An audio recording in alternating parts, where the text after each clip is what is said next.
सदगुरुदेव रामपाल महाराज जी की जय हो। पूर्ण ब्रह्म कबीर साहिब की जय हो। आज श्री गुरु की श्री चरणों में प्रणाम জানিয়ে আপনাকে আজ একটি বিরাট তত্ত্ব কথা আমি শোনাতে চলেছি। সঙ্গে আছেন দীনকৃষ্ণ ঠাকুর মহাশয় এবং প্রদীপ পাল কীর্তনিয়া। এই কীর্তনিয়াদের মতামত সম্পর্কে আজকে একটি বিস্তারিত তত্ত্বকথা আলোচনা হবে, আপনারা শেষ পর্যন্ত থাকবেন। প্রিয় ভক্তগণ, আপনারা বাংলার এই দুই প্রিয় কীর্তনিয়াকে দেখতে পাচ্ছেন। এই দুই কীর্তনিয়ার তত্ত্ব নিয়ে আজ আলোচনা হবে। আপনারা ভিডিওটিতে শেষ পর্যন্ত থাকবেন এবং শান্তি বার্তা চ্যানেলটিকে সাবস্ক্রাইব করে নেবেন। এই যে প্রদীপ পাল কীর্তনিয়াকে দেখতে পাচ্ছেন, তিনি নাকি বাংলার তত্ত্ব সম্রাট। এই তত্ত্ব সম্রাট সম্পর্কে আজ আমি আপনাদের সামনে এমন কিছু কথা তুলে ধরব যেগুলি শুনলে আপনারা অবাক হয়ে যাবেন। এই তত্ত্ব সম্রাট নিজেকে বড় মনে করে যে বাংলার মধ্যে তিনি নাকি সর্বশ্রেষ্ঠ কীর্তনিয়া, কিন্তু সেটা কি ঠিক নাকি বেসঠিক? তাকে প্রশ্ন করবেন যে আপনি যে তত্ত্বগুলি দেন সেই তত্ত্বগুলি কোন গ্রন্থে লেখা আছে? আমাদের সনাতন ধর্ম 18টি পুরাণ, 6টি শাস্ত্র, 5টি বেদ নিয়ে গঠিত। তা তিনি কোন গ্রন্থ থেকে, কোন 18 পুরাণ থেকে তিনি তত্ত্ব দেন?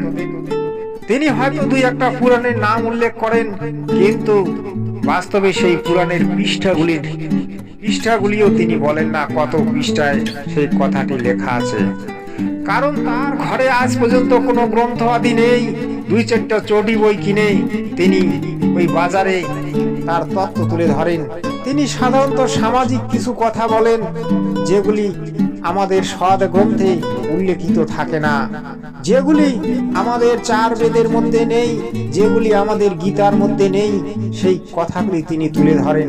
তিনি সেই কথাগুলিকে উল্টা করে বলেন। তিনি নিজেকে তত্ত্ব সম্রাট হিসেবে জগতে প্রচার করতে চান, কিন্তু তিনি যে আপনাদেরকে ঠকাচ্ছেন সে সম্পর্কে কি আপনাদের কোনো ধারণা আছে? প্রত্যেক মুহূর্তে তিনি মিথ্যা কথা বলেন। আচ্ছা, এই তুলসীর মালার তত্ত্ব তিনি দিয়েছেন, তুলসী মালা গলায় পড়লে মাথায় বজ্রপাত হবে না এবং কুত্তা কামড়াবে না, সেগুলির কি বাস্তবিকতা প্রমাণ করে দেখেছেন? এই মিথ্যাবাদী কীর্তনিয়া যা খুশি তাই বলে যায় এবং মানুষের মধ্যে তার নিজের প্রভাব ফেলে। এই মিথ্যাবাদী কীর্তনিয়ার থেকে দূরে থাকবেন। আপনাকে ঠকাচ্ছে এবং নিজে ঠকে চলেছে। এই কীর্তনিয়া আপনাদেরকে শান্তি দেয় না এবং শান্তি দেওয়ার চেষ্টাও করে না। এই কীর্তনিয়া স্রেফ শোষণ করার জন্য আপনাদের দ্বারা এবং আমাদের দ্বারা ভুয়ো কথাবার্তা শুনিয়ে তিনি কর্মকাণ্ড করান, অর্থাৎ পূজা পাঠ করান। তিনি নিজেকে সমাজের মধ্যে প্রভাবিত করার চেষ্টায় তিনি আমাদের দ্বারা এই সমস্ত শাস্ত্র বিরুদ্ধ কর্ম করান। এই কীর্তনিয়ার বিরুদ্ধে রুখে দাঁড়ান, না হলে কিন্তু এই কীর্তনিয়া বাংলাকে একদম শেষ করে দেবে। অর্থাৎ বাংলায় শাস্ত্র বিরুদ্ধ কর্ম করিয়ে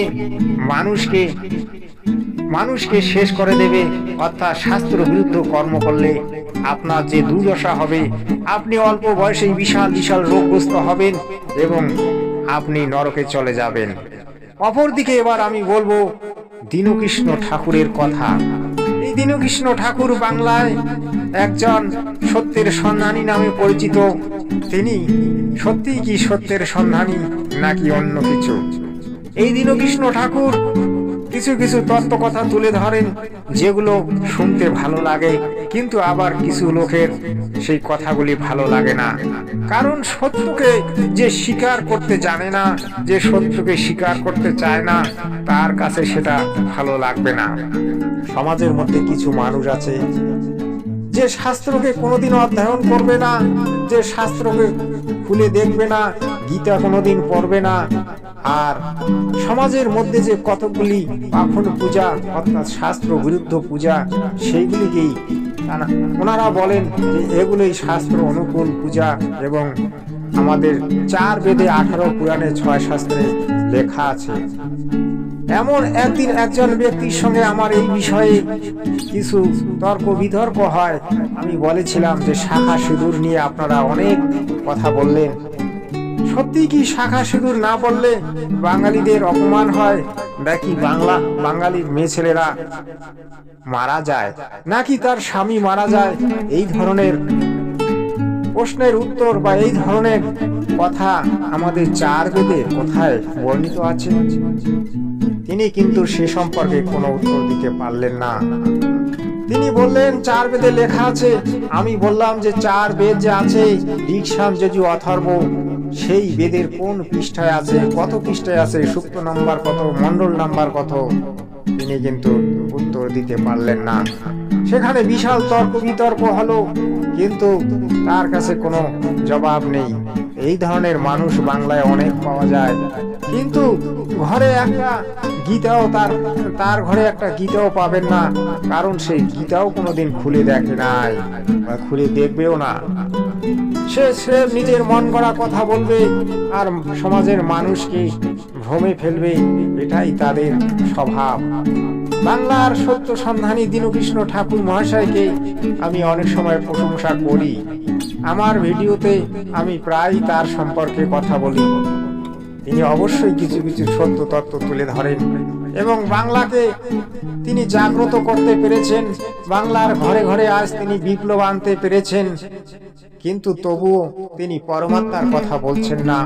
পরমাত্মাকে সে সম্পর্কে কিন্তু তার বলা উচিত, কারণ একমাত্র পরমাত্মার ভক্তিতেই মানব জীবন ধন্য হয় এবং মানুষ সুখ শান্তি ফিরে পায়। মানুষের অকাল মৃত্যু রোধ হয়। আজকে ঘরে ঘরে দেখবেন বাপের আগে ছেলে মারা যাচ্ছে এবং ঘরে ঘরে ক্যান্সার, টিবি, যক্ষা, খাসি, এই ধরনের অনেক বড় বড় রোগ এসে আজ মানুষকে দুর্দশাগ্রস্ত করে দিয়েছে। কিন্তু কেন? কারণ আমরা শাস্ত্র বিরুদ্ধ সাধনা করে চলেছি এবং সর্বদা রাসায়নিক খাবারকে আমাদের শরীরটাকে আমরা ধ্বংস করে দিচ্ছি। তাই আমাদের আজ এত রোগগ্রস্ত হতে হচ্ছে। আমরা যদি প্রত্যেকেই পরমাত্মার পূজা করি সেই পরম পিতার, তাহলে পরম পিতা আমাদেরকে সুখ দেবে, সমস্ত রোগ ব্যাধি থেকে মুক্ত করবে। কারণ একমাত্র পরমাত্মাই পারে আমাদেরকে সুখ শান্তি দিতে এবং সমস্ত রোগ ব্যাধি থেকে মুক্তি দিতে। পরমাত্মার এমন কতগুলি গুণ আছে, যিনি রাতকে দিন করতে পারেন, যিনি দিনকে রাত করতে পারেন। কারণ যিনি এই বিশ্ব ব্রহ্মাণ্ডে সৃষ্টি করেছেন, তিনি কি না করতে পারেন? তিনি সবকিছু করতে পারেন। কিন্তু ওই কৃষ্ণ, ওই রাম আপনাদের কিছুই করতে পারবে না। আপনি যেরকম কর্ম করবেন সেটার ফল তো আপনি পাবেন, কিন্তু উপলক্ষ হয়ে তারা আপনার সামনে স্রেফ ওই কর্মটার কথা বলবেন, এছাড়া তাদের কিছুই করার নেই। কারণ তাদের হাত পা বাঁধা। তারা যতটুকু পাওয়ারফুল ততটুকুই তারা করতে পারবেন, এর উপরে তারা কিছু করতে পারবেন না। কোনো মানুষের মৃত্যুকে রোধ করে তারা দেখাতে পারবেন না, কিন্তু পরমাত্মা পারে। তাই আপনারা পরমাত্মার ভক্তি করুন আর মানুষকে জাগিয়ে তুলুন। সৎ সাহেব, সৎ সাহেব।